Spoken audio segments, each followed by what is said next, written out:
My parents migrated to Australia after escaping the Vietnam War.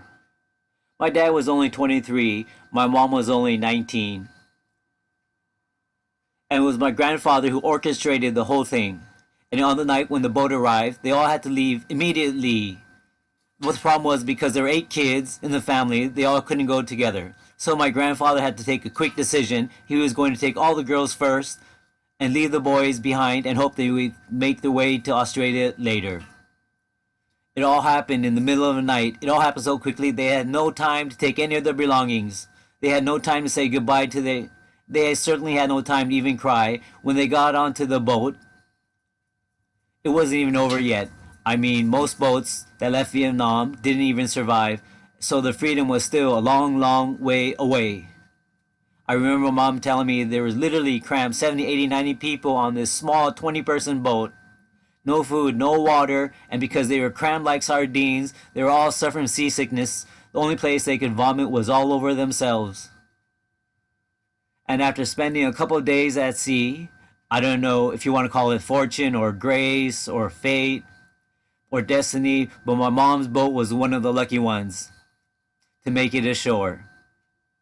But it was a bittersweet feeling because half of her family was still stuck in Vietnam, and contacting them would have been too dangerous. For the next 4 years, she had no idea where they were. And once again, I don't know if you want to call it grace or fortune, but 4 years later, the rest of her family managed to find their way to Australia. They found out where mom lived and they knocked on her front door. And now the family is reunited. Fast forward today, even though mom's not here with us anymore, she found a way to learn English. She found a way to learn the culture. She found a way to build several businesses for herself. She found a way to buy her own home. She also found a way to raise 4 kids, us 4 boys, all on her own.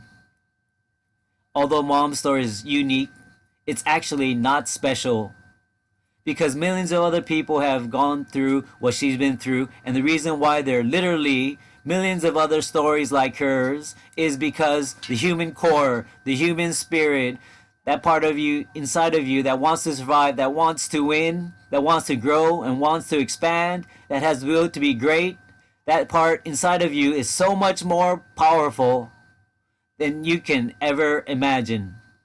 You see, your mind is built to keep you safe. Your mind is built to play a small game. And the more you let your mind and your fears dictate your life, the more you kill the spirit inside of you, the more you destroy the part of you that just wants to be great.